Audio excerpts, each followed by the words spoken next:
Hello viewers, আসসালামু আলাইকুম। আশা করি সবাই ভালো আছেন। আপনারা কে কোনটা পছন্দ করেন, তেহারি না বিরিয়ানি?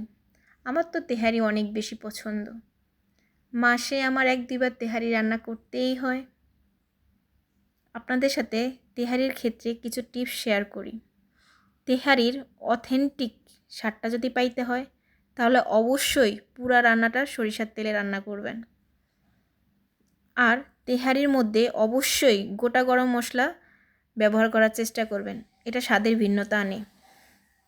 তেহারির মাংস রান্না করার সময় অবশ্যই শুকনো মরিচের গুঁড়ো না ব্যবহার করে কাঁচা মরিচ দিয়ে করার ট্রাই করবেন, দেখবেন কালার এবং টেস্ট দুইটাই ভালো আসবে।